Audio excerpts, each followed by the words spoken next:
Bago natin simulan ang ating talakayan ngayon, tayo ay manalangin sa ating Panginoon. Let's bow our head and let us pray. Aming Diyos na makapangyarihan sa lahat, salamat po sa araw na ito. Salamat po sa magandang kalusugan at sa mga biyaya na aming natatanggap araw-araw. Tunay na kaibuti mo po, Panginoon, kaya patuloy na pinupuri at sinasamba ka namin.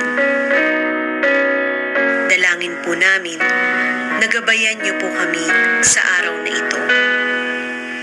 Tulungan mo po kami na maunawaan ang lahat ng mga araling ituturo sa amin. Bigyan niyo po kami ng talino, pagmamahal at kalakasan sa aming pag-aaral.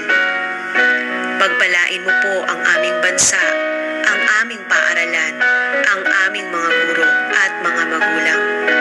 Salamat po sa pangalan ng aming Panginoong Hesukristo.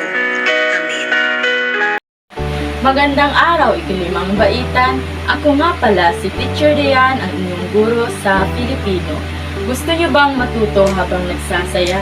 Tara na't makinig at matuto sa mga aral at kwento na ihahatid ko sa inyo.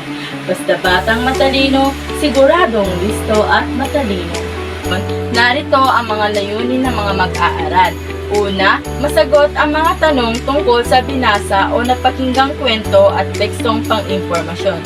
At ang pangalawa naman ay matukoy ang mga mahalagang detalye sa binasa o napakinggang kwento at tekstong pang-impormasyon. At ang pangatlo ay mapahalagahan ang kasanayan sa pakikinig at pagbabasa na may pangunawa at sa pagsagot ng mga tanong. Noong nakaraan, tinalakay natin ang wastong paggamit ng pangalan ng isang pahayag. Ano ang pangalan, class? Tama! Ang pangalan ay tumutukoy sa ngalan ng tao, bagay, pook at pangyayari. Ngayon naman ay may bago tayong pag-aaralan. Alam niyo ba, class, na isang magandang gawain ay ang pagbabasa? Hinggil sa inyong interes o hilig dito, maraming bagay itong naitulot sa atin. Nakakapagpalawak din ito ng ating imahinasyon na ipapasaisip sa atin ang ating pagbabasa sa mga bagay na imposible nating makita o maranasan. Nakukuha din nating maglakbay sa pagbabasa. Higit sa lahat, marami tayong napupulot na kaalaman at aral. Nadadagdagan din ang ating mga kaalaman. Tama, di ba? Kayo, naaalala niyo ba ang inyong mga nabasa? Ano-ano ito sa mga nabasa ninyo? Ano ang pinakanagustuhan ninyo? Sigurado akong marami na kayong nabasang iba't ibang klase ng kwento. Kaya naman para sa araw na ito, hindi lang natin pag-uusapan ang pagbabasa, kundi kung paano nga ba ang tamang pagsagot sa mga tanong na binasa o napakinggang kwento at tekstong pang-impormasyon. Tara na, simulan na natin. Ang kwentong ating babasahin ngayon ay nagpapatunay kung gaano kahalaga ang pagbabasa. Sabay-sabay nating basahin ng dahan-dahan, ngunit malakas para mas lalong maunawaan. Handa na ba kayong makinig? Ang Matalinong Kwago sa panulat ni Victoria Añanuevo. Si Wako ay isang kwago. Kakaiba siya sa lahat ng kwago. Siya ay mahilig magbasa at magsulat. Hindi siya tulad ng iba na tulog ng tulog. Lahat ng aklat ay binabasa ni Wako. Isang araw, nagpulong ang lahat ng kwago upang parusahan si Wako. Ngunit, ipinaliwanag ni Wako ang kahalagahan ng pagbabasa at pagsusulat. Sinubukan ni Wako na magkwento. Nagulat ang lahat ng matatandang kwago sa galing ni Wako. Lahat ng kwago ay tuwang-tuwa na makinig sa kanya. Tinuruan sila ni Wako na magbasa, magsulat, at magbilang. Pagmula noon ay nagbago ang buhay ng mga kwago. Hindi na sila tulog ng tulog. Sila ay nahilig sa pagbabasa at pagsusulat. Naging modelo para sa kanila si Wako. At dyan nagtatapos ang ating kwento. Sana ay nagustuhan niyo ito. Mga bata, tandaan natin na mahalaga para sa bawat isa ang matutong bumasa at sumulat. Hanggang sa muli, paalam! Naintindihan niyo ba ang kwento? Sige nga, tungkol saan ang kwento?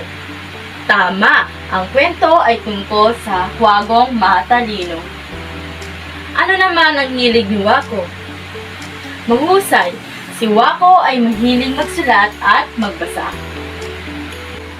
Paano ipinakita ni Wako ang kanyang kakayahan? Tama! Ipinakita ni Wako ang kanyang kakayahan sa kahalagahan ng pagbabasa at ng pagiging marunong magsulat. Nagbago ba ang pananaw ng kanyang kasamahan? Tama! Sila ay mahilig ng bumasa at magsulat.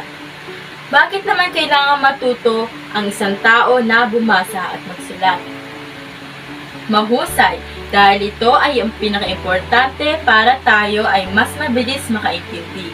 Kung marunong nga tayo magsulat at bumasa, makakapag-aral tayo ng mabuti at pag nagkatapos tayo ng pag-aaral, makakapaghanap tayo ng trabaho dahil nga marunong tayong bumasa at sumulat. Napakahusay talaga ng grade 5 pupils ko. Tama ang mga sagot ninyo. Alam niyo ba, class, na ang pagbabasa ay tulad ng pag-ehersisyo? Kailangan ng ating katawan ang pag-ehersisyo para lumakas ang ating katawan. Kailangan din ng ating utak na mag-ehersisyo sa pamamagitan ng pagbabasa. Tulad ng ating pandinig, di ba? Minsan, nagbabasa tayo ng malakas. Tuwing ginagawa mo ito, nagproproseso ang iyong utak tungkol sa mga impormasyong iyong nabasa o napakikinggan. Dahil dito, nagbabasa tayo ng may pangunawa, di ba? Ang galing. Narito ang ilang tips na magagamit sa pakikinig. Tuwing makikinig, ikaw ay dapat na una, nakikinig ng mabuti sa nagkukwento o nagsasalita. At ang pangalawa ay nagsusulat ng mahalagang impormasyon mula sa pinakikinggan. At ang pangatlo ay inuunawang mabuti ang sinasabi ng nagbabasa. At ang panghuli ay isinusulat ang mga reaksyon sa napakinggan.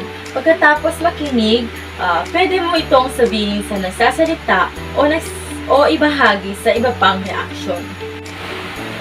Ito naman ang tips sa pagbabasa. Una, tanungin ang sarili kung tungkol saan ang mga paksa sa pamamagitan nito madidescribe mo ang paksa. At ang pangalawa, tanungin ang sarili kung ano ang pinakamahalagang ideya ng author tungkol sa paksa at dahil dito madidescribe mo ang pangunahing ideya. At ang pangatlo naman ay tanungin ang sarili sa paggamit ng mga panghalip na pananong na sino, ano, paano, bakit, saan, kailan, alin o anong uri sa pamamagitan nito, madidescribe mo ang mga sumusuportang detalye. Ngayon naman, tayahin natin ang inyong mga nalalaman. Alam kong kayang-kaya nyo ito.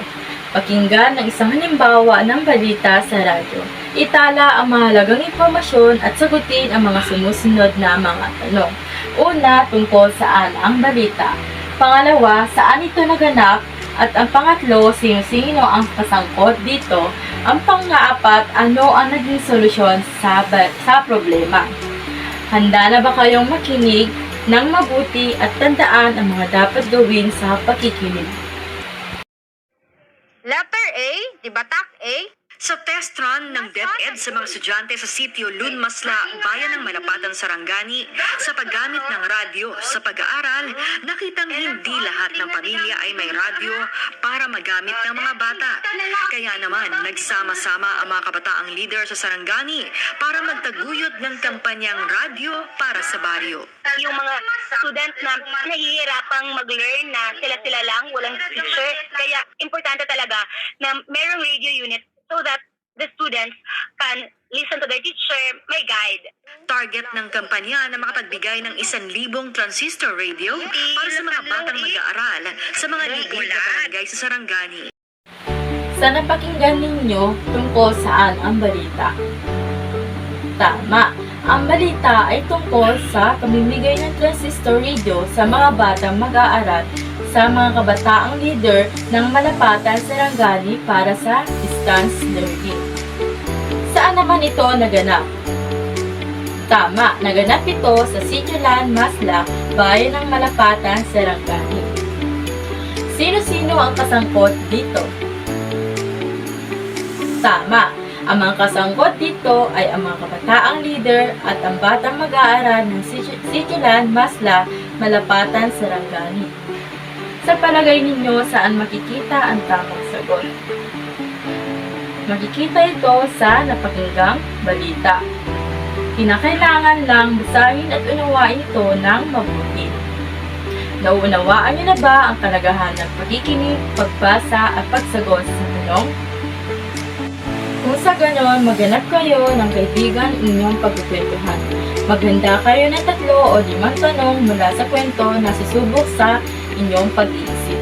Itanong ang mga naihandang mga tanong. Para sa susunod nating aralin, balikan ang mga tula, talata nagsasalaysay at talambuhay na nabasa dahil masusubukan ang galing ninyo sa pagsulat ng mga ito. Sa ngayon, dito muna tayo magtatapos sa ating aralin sa Pilipino. Talagang ako ay nag-enjoy sa ating ginawang pag-aaral at sana ay kayo din. Ako muli si Teacher Riyad at ako ang inyong guro sa ikalimang baitan sa Filipino. Maraming salamat sa inyo.